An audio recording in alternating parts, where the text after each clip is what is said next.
I feel deeply privileged to not only speak about myself as a torture survivor, but also a representative of countless other survivors whose voices most of the time remain unheard and who endure the pain and isolation and denial of their agency and dignity.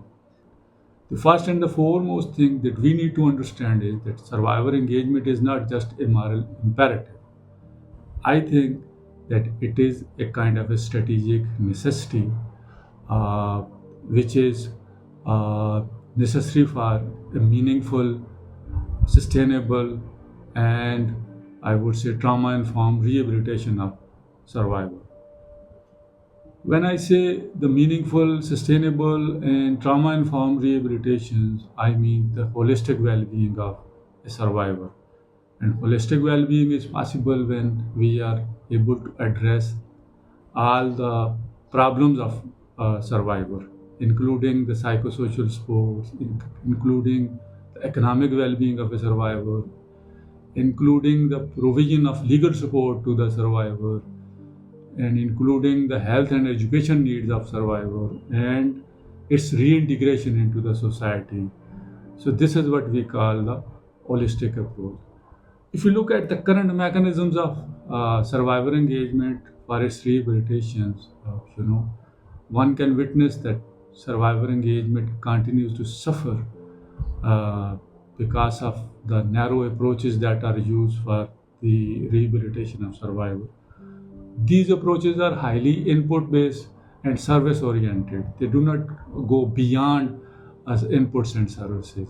So these approaches have turned the overall status of survivor just as a passive recipient of inputs and services and not as co-creator of change.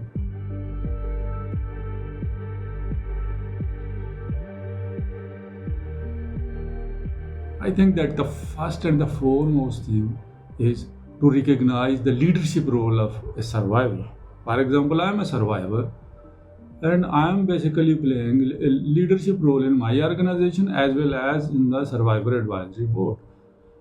If I can play this role as a survivor, then every survivor can play this role for his own well-being and for the well-being of rest of the survivor. The question is that do we have a mechanism where we can basically take survivor up to that level? I think that currently we don't have that kind of mechanism where we can engage survivor as an architect of change.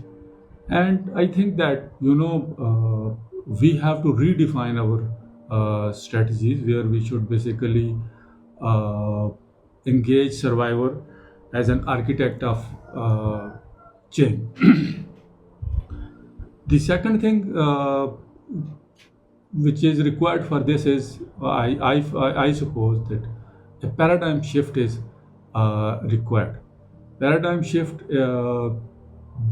means that the way the states and international community visualize the role of survivor and implement the healing, justice, and rehabilitation mechanism for that.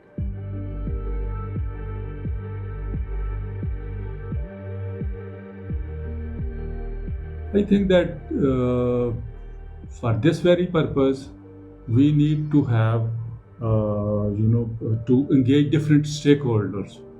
And first and the foremost stakeholder, what I see in the current scenario is that media.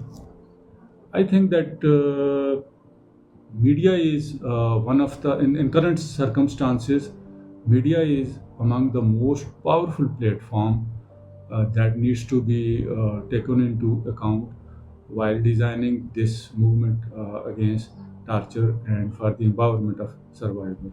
For this purpose, I would suggest that there is need to launch such kind of programs, just like I would say the paid fellowship program, some sort of grant management program for media persons to have trauma informed reporting, to carry out some sort of investigative journalism. The second thing that I would suggest that needs to be seen in the future is that by as you know that this event is organized by ESTSS. So we need to have a mechanism on how to align the policy, research, and practice. If we look at the current practice, we find that the policy, research, and practices are pulled apart. They are basically not interconnected with each other. And the third thing which I think that we need to do is basically look at the global mechanisms which are there for survivor engagement and empowerment. And in those global mechanisms, what I foresee is the major role of United Nations organization, which is the global level platform for coordination and collaboration. And we all need to work with those systems, and we all needs to play our role to reorient and re-strategize these systems in the best interest of survivors. I would like to conclude my talk with the submission that when we talk about survivor engagement and survivor empowerment, let me tell you that survivor empowerment is not just an act of, charity or aid. For me, it is a kind of, a